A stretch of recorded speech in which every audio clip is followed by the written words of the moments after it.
we have a lot of rainfall. We get some years we have 4 meters of rainfall. Is it 4,000 millimeters per year. Is it considered a rainforest? The forest, or it's it's tropical, but it's more equatorial than tropical. It's in the middle of the ocean. Every time we have some certain winds, we get rain. El Nino, La Nina patterns are very, very pregnant. Like, how does all that affect the watering on the farm?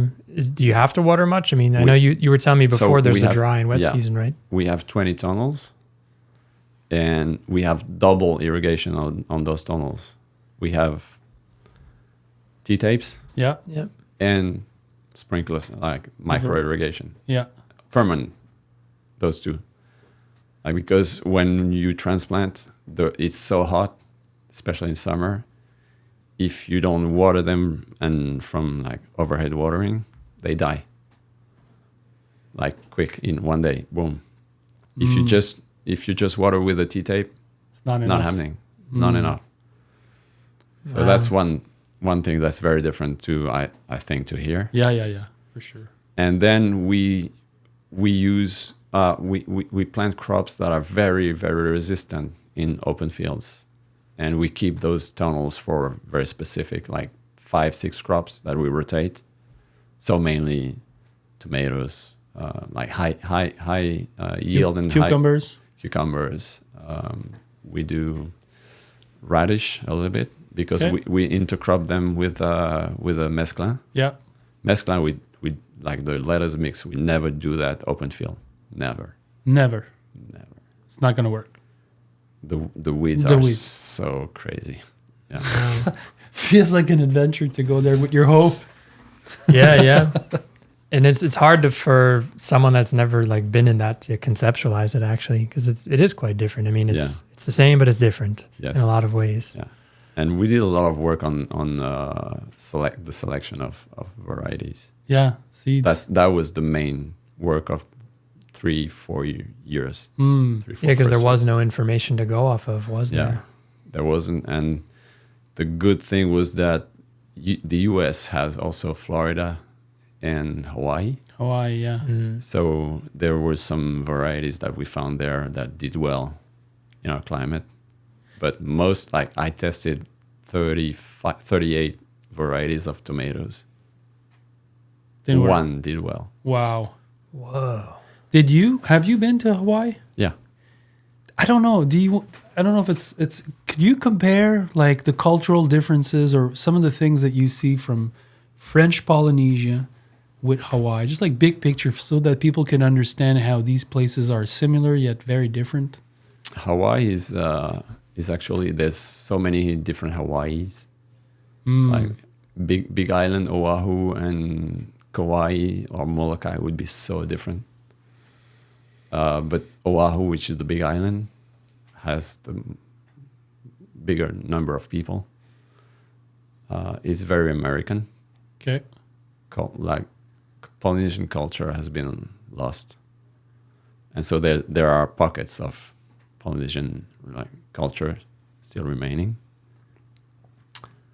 Which is in French Polynesia, it's the opposite. It's very present. Very present. Yeah, the culture is still very vibrant. People celebrate each July for 1 month. The dances, the songs, all that stuff.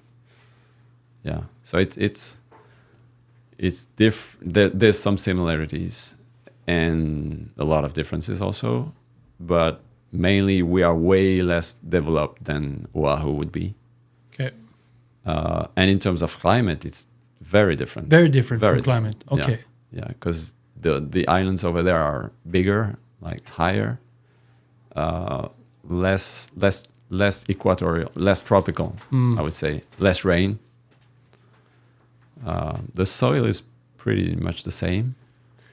Well, our high island, because we have low islands that they are called atolls. Yeah. And the soil is totally different. It's from coral origin, so it's sandy, white. Can you grow there? you can grow there, and people like originally the ancient Polynesians were growing in pits where they would put a lot of organic matter and then grow in there. But the good thing is it's not as humid as the big islands, so there's less problems with pests, with fungi, and with bacteria, like bad bacteria, and less diseases. So actually, there's one island where they grow raisin, grapes, and they do wine. No. Yeah. Nice. Whoa. Yeah. That's interesting. How is it? Have you had it? Is it a wine that? It's pretty good. It's very different from a lot of the other wines that come from get imported. Yeah. Yeah. But and they're going organic. Do they do a natural wine, or no, not yet? Okay. But they're thinking about like one part of the production is organic. Yeah, and they also have canes for rum, sugar canes. Okay, yeah. And they're organic also. Yeah, there's a lot of organic products. Like we tasted. He brought a bottle of rum. I had the pleasure of tasting it last night. But organic, super high quality. Yeah, like you open the bottle and it's like, whoa, you smell the canes. Yeah, it's different. Sugar. Yeah. Oh, nice. You're making me really wonder have you learned some very interesting things from the historic traditions of the place, like old practices that that you're now trying to use, or that you've learned from people? I'm really curious about that. You know what's funny? I mean, it's just history. Bill Mollison, how he wrote his permaculture book, he's originally a marine biologist.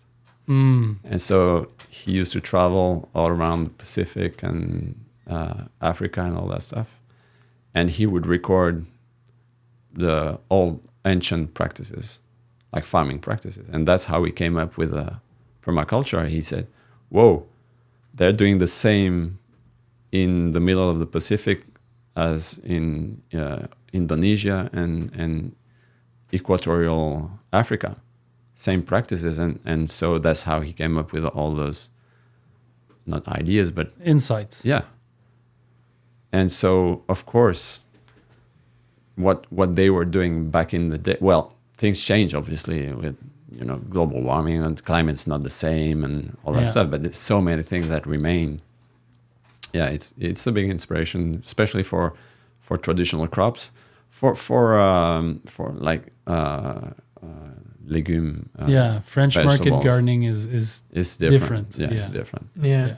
And historically speaking, what were the islands very kind of hurt by like globalization and the different colonization moments in history? Like, was there a lot of ways in which the local?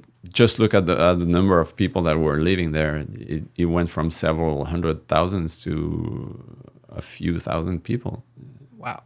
And then it's coming back, but they were hurt a lot by diseases, by all the things that go with colonization.